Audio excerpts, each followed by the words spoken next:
Alrighty, Dare Defy 4 of the 4th Dare Defy. I didn't get Sephiroth so far. I got pretty lucky with tickets. It only took me like 30 tickets or something. So that was pretty good. And I ended up just tokening RNA as BT and FR. But I think I'm going to save her for a later fight, because I think we have a 6-man coming up relatively soon, and that should be Quistis. I think I want to save her for that fight, because that fight's all about delaying and stuff, and we're going to have plenty of it. I'm not sure if I'll go for Quistis' full kit, but I am definitely going to get at least up to her FR. But in the meantime, we did get Sephiroth. You know, we are doing the Sephiroth BT effect with the Dorgann and Sice interaction, which is pretty cool, you know. A lot of people have been running it. These days, a lot of people tend to prefer Iris in the slot, or in Sephiroth's slot. But you know, we got the Sephiroth upgrades, and I want to play her. He's a cool character. He's a cool character. And here with Dorgann, we do need to break these guys, otherwise they do become what's the word I'm looking for? Undamageable. Yeah, we're gonna be doing zeros here. But that's perfectly fine. Here we're just going to... how to approach this? I think we attack boost? So I do want this guy over here to unbreak. Maybe I should have targeted him with Dorgann instead. Actually, this gives me a perfect opportunity to apply some debuffs. Because their force time is not going to be anything that we can't handle with this team. And they're not like unkillable with their force time, or with their force effects either, so it's not even like that big a deal in all honesty. Like, this fight's relatively simple. Especially if you are not allowing the enemy's turns, because they do get kind of dangerous, but only if they get turns. And as you'll soon see, there's a lot of delay in this team, so we're not going to be having too much of an issue there. And I think we got to this part of the fight just in time, because they're about to make themselves undamageable again, but that's not going to be an issue. So here we just do a regular Sephiroth burst phase. And most people like to go into Sephiroth's burst phase, you know, with the FR time and just go for the big nuke here. But I didn't bring any FR Echo characters other than Sephiroth. Like, we are going to be using Dorgann as the main. So we're just going to try and ramp up Dorgann and ramp up Dorgann's follow-up attacks as much as we can. And then on Sephiroth's turn, you know, just do a fuck ton of damage. Because it doesn't have a... That single target attack, by the way, Octoslash is like 10 HP dumps down. It's something crazy. But it only has one bravery attack each time, or for each HP attack, so he does brave gain in between. Which is pretty buff. And I wasn't expecting... I knew it was Sephiroth intersecting wills, but I wasn't expecting Jill to pop up so soon. And I was like, oh yeah, I guess she's in that. Well, I'll be damned. And here we're not going to be having that much issue manipulating the turn order either, especially with the Sephiroth BT effect up. So he's setting them all to 1. And now he has it for 8 turns? Man. Having it at 4 turns before, you know, was really whack. But now having it for 8 helps out so much. It's going to give us plenty of opportunities to, you know, get the turn order looking exactly how we want it. We didn't bring a Fujin Call either on this team to buff up, because it was really only going to buff up Sephiroth for the most part, in terms of his on-turn percentage for DFR gauge when it is DFR time. And Sice is already, you know, dark elemented, and we don't really have any true enchant for wind in DFFOO, so, you know. I figured, like, well, we'll just lose the 5% on Sephiroth's turn, it's not that big a deal. And here I think we just want to push him back as much as possible. Just ensure they never take a turn, and Sephiroth does get really speedy, like now that he has all these upgraded to level 5. He's a fast boy. I think it like increases him to by like, what, 300%? 200%? Something like that? It's a lot of speed. It's a lot of speed. Here we're just going to... Yeah, I guess we just refresh the LD.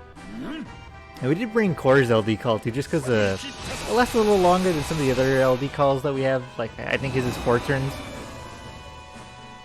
And it provides, like, you know, party attack up, party max brave up. All the good stuff. And this fight, I think, does want you to delay them by 2 turns every now and then. which is, you know, is perfectly fine. And here I guess we'll show off an example of what we're going to be trying to accomplish. So we're going to do a single target attack throughout most of the force time, like so. And then this is going to proc. And this will actually trigger 2 Dorgann follow-ups. And during his force time, that's going to be an extra 50% to the gauge. And on turn, I think we get the 20% by breaking or attacking a broken target. So, you know, that's going to be like an extra 70% or so. Or that's going to be like 70% per turn. So it'll be pretty nice. It'll be pretty nice. We're getting close to it, but not there just yet. I think we're going to Dark Nebula B.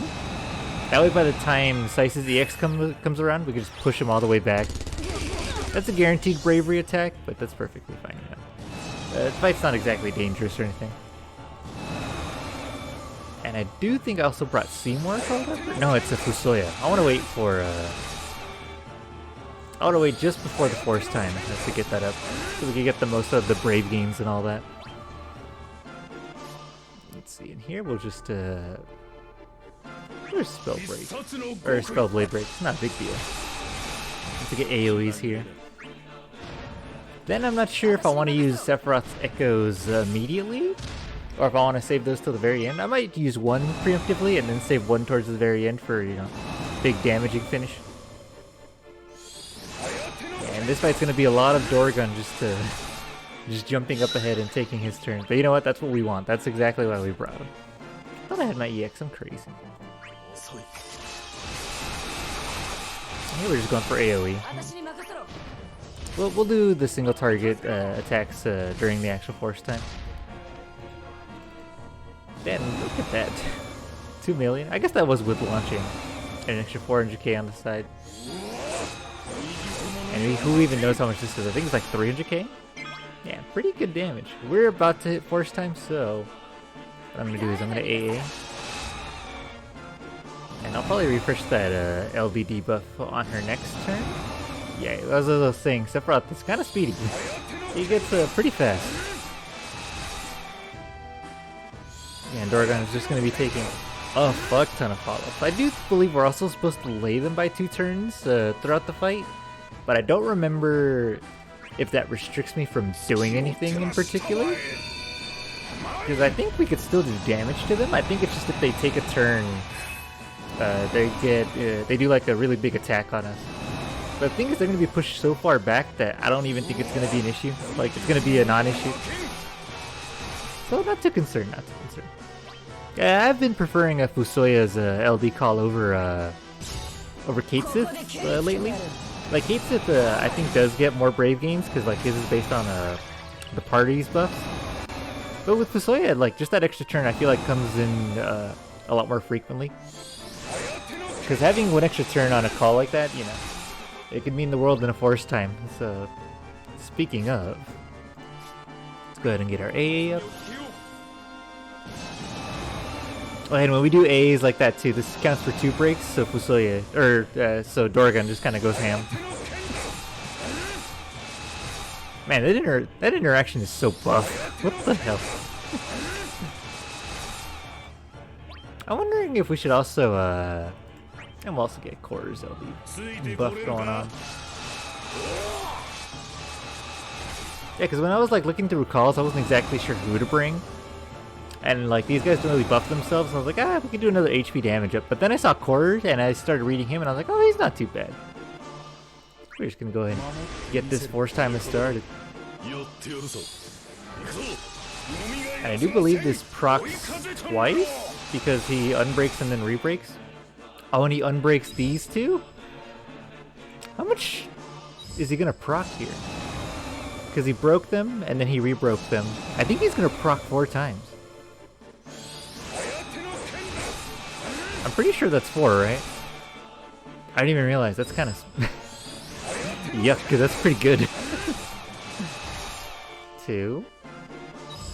Oh my god, he is going to proc 4 times. Imagine if he had Echo. Aw, only 3? Alright, whatever, it's fine. That's still perfectly fine. It's still a fuck ton of damage. We haven't EX'd yet. We don't need to refresh it just yet. You know what? We do have 2 turns upcoming. It's not a big deal. We are going to miss an extra proc here, but I think maintaining his buffs is more important. Or so I say. I'm not exactly sure if that's the most optimal way to do it, but I'm pretty sure those buffs are important, right? I haven't read Sephiroth's buffs in a while. There's a lot to his kit. Or there's not really, like, you know, just gold frame debuff and all that. But I forgot, you know, how important the level of buffs are. I just know there's a fuck ton of them. Yeah, if we got a Fujin call, that would have only been like an extra 5% to the gauge, because, you know, Sice is already Dark Elemental. So I figured the off-turn enchant's not really going to mean anything. Probably just better to bring a call like Cores or any other, you know, damage buffing call for the most part. But I just felt like bringing Core Call because I'm like, you know what this is? I read it on paper, you know, it's a party-wide attack and max brave up. That seems pretty good. Not sure how good it is in practice, but I'm using it. I'm not sure if I should refresh Dorgann's or Sephiroth's BT in his next turn. I think I need to press this. Because I do believe this is the buff that gives him the follow-up attack. And that is single target, so you should trigger twice. And you guys can basically see what we're doing here. Just Rebreak City, just go to town. Dorgann has, you know, no rest for the wicked. Just start slicing them. And we still have echoes with Sephiroth too. Let me see. 6, 5, 4, 3, 2, 1. Ends on Dorgann's turn if Sephiroth doesn't boost himself back up. I think we go ahead and echo here. I think the plan will be echo, and then on his next turn refresh BT, and then finish it with another echo into Sice turn. And we also brought the brother summon because I think he will. Oh, and we finally canceled their force time. Not exactly sure how dangerous it was. Yeah, there's this mechanic too where we're supposed to delay them by 2 turns. But I'm pretty sure this is just like an on-turn attack they get, and it's not exactly super dangerous. So I'm pretty sure we're fine. I actually don't think that does anything. They still have their debuffs up, so we're just gonna go ahead. We're gonna delay this guy anyway, just because this is a single target attack. You know, and that'll allow the vortex to double break these guys, and that's exactly what we want. Yeah, having the 8 turns on Sephiroth's BT effect is so good, so good. And you know what, he kind of deserved it just because, you know, they gave Iris 8 turns and hers is a very similar effect. Not 1-to-1, not 1-to-1, but similar enough to where you're just like, huh, that seems like Sephiroth could have, you know, also had those turns. What the hell? Now we're just going for the single targets because I want the extra procs. Because, you know, greedy damage and all, greedy damage and all. So on Sephiroth's turn it'll be 4, 3, 2, 1.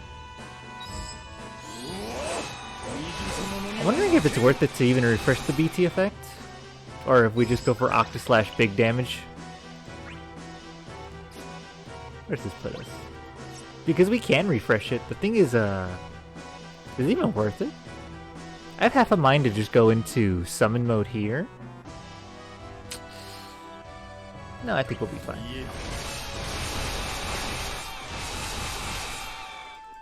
I think this fight's gonna be over fairly soon. At least I hope so. At least I hope so. This is my first attempt at it with this team, so, you know. I'm kind of hoping that we can reach the damage thresholds. But I did do a non-Sephiroth burst phase, so we'll see how exactly that works out for us. Let's see.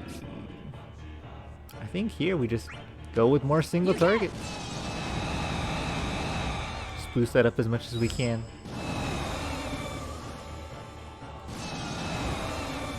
Perfect.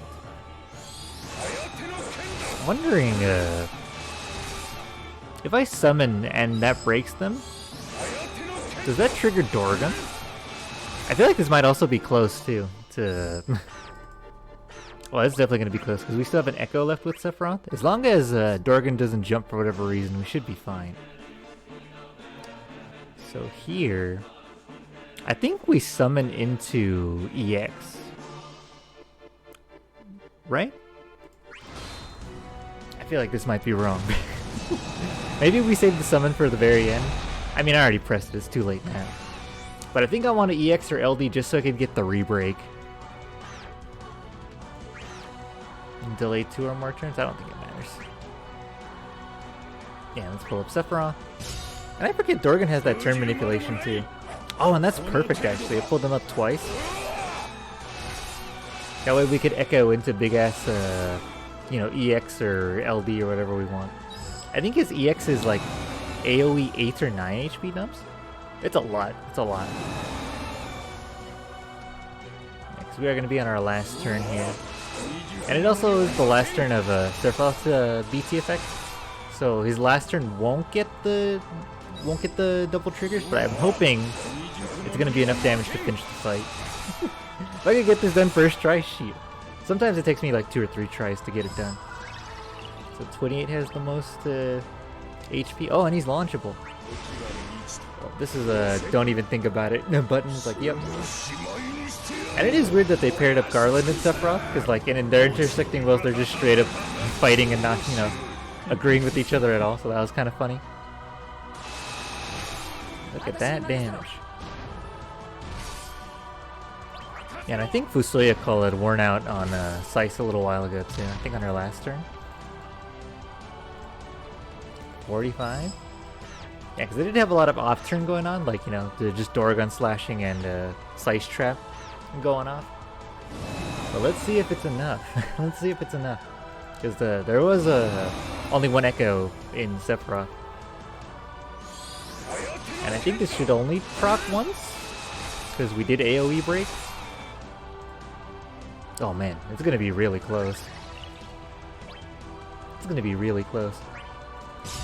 Well, let's hope this kills him. Because I'm wondering if we're also going to get the... If we're also going to get the follow-ups with the percentage. Oh, we are. Sweet. Man, I think we're just going to be short just a little bit. Alright, Dorgann. Impress the class. Show them why it should have been you. Alright, perfect. We just barely got it done, but, you know... from what I usually expect, you know, from no FR echoes on this team, not too bad, not too bad. Or I guess Sephiroth, you know, was a big FR echo. He really was just what allowed this to all happen. You know, most people would run Iris in this comp these days, but we gotta respect the OG. We gotta respect the OG. Sephiroth, he was doing it before she was even around. That and, you know, we're saving RNA for an upcoming fight, because I'm pretty sure we're gonna need her. Anyway, here's the party used, and now is it, boys. Dare to Defy for Sephiroth. Pretty cool unit, pretty cool unit. Take it easy, boys.